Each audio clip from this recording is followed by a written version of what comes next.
ദൈവം അബ്രഹാമിന്റെ സന്തതിയായ ഇസ്മായേലിനെ മാനിക്കാൻ തീരുമാനിച്ചു. ದೇವರು ಅಬ್ರಹಾಮನ ಸಂತತಿಯಾಗಿರುವ ಇಸ್ಮಾಯೇಲನ ಸನ್ಮಾನಿಸಲಿಕ್ಕೆ ಪ್ರಾರಂಭಿಸಿದನು. അവിടെ പറയുകയാണ്, ಅಲ್ಲಿ ಹೇಳ್ತಾ ಇದ್ದಾರೆ, ഇസ്മായേലിന് അവകാശം വിഭാഗിച്ചു കൊടുത്തു. ಈಗ ಇಸ್ಮಾಯೇಲನಿಗೆ ಅವನ ಬಾಧ್ಯತೆಯನ್ನು ವಿಭಾಗಿಸಿಕೊಟ್ಟರು. ദൈവം കൊടുത്തപ്പോ, ದೇವರು ಕೊಟ್ಟಾಗ അതൊരു മധുര പ്രതികാരമായിരുന്നു. ಅದು ಒಂದು ಸಿಹಿಯಾದಂತ ಒಂದು ಪ್ರತಿಕಾರವಾಗಿತ್ತು. അത് ദൈവത്തിന്റെ ഒരു ഇടപെടലാണ്. ಅದು ದೇವರ ಒಂದು ಸಂಚಾಕಾರವಾಗಿತ್ತು. അത് ലോകം കൊടുക്കുന്നത് പോലല്ല. ಅದು ಲೋಕ ಕೊಡುವ ರೀತಿಯಲ್ಲ. അത് ദൈവത്തിന്റെ ഇടപെടലാണ്. ಅದು ದೇವರ ಒಂದು ಕ್ರಿಯೆಯಲ್ಲಾಗಿತ್ತು. ഇന്ന് പകലിൽ, ಈ ಬೆಳಗಿನ ಹೊತ್ತಿನಲ್ಲಿ ഇതിനകത്ത് ಇದರ ಒಳಗಡೆ ദൈവം ചിലർക്ക് നേരിട്ടുള്ള ഇടപെടലുകൾ ചെയ്യാൻ പോകുന്നു. ದೇವರು ಕೆಲವರಿಗೆ ನೇರವಾಗಿ ತನ್ನ ಕ್ರಿಯೆಗಳನ್ನು ದೇವರು ಮಾಡಲಿಕ್ಕಾಗಿ ಹೋಗುವನು.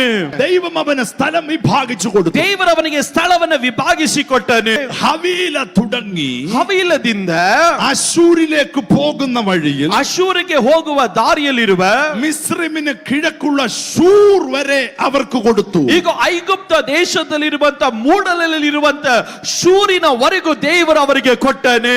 എവിടം വരെ കൊടുത്തു? ಎಲ್ಲಿವರೆಗೂ ಕೊಟ್ಟನು? ശൂർ വരെ കൊടുത്തു. ಶೂರಿನವರೆಗೂ ಕೊಟ್ಟನು. ഏതാ ശൂർ എന്നറിയാമോ? ಯಾವ್ದಾ ಶೂರ್ ಗೊತ್ತೇ?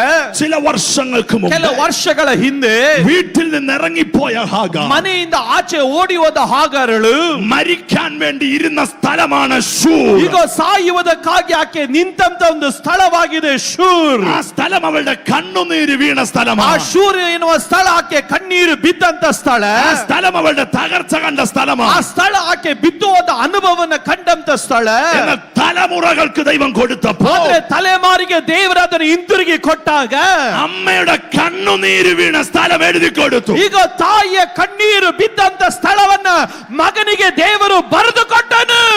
എവിടെയാണോ നീ കരഞ്ഞത്, ಎಲ್ಲಿ ನೀನು ಅತ್ತೋ, എവിടെയാണോ നീ നിലവിളിച്ചത്, ಎಲ್ಲಿ ನೀನು ಗೋಳಾಡಿದೋ, ആ സ്ഥലത്തെ ദൈവം നിനക്ക് അവകാശമാക്കി തരാൻ ಆ ಸ್ಥಳ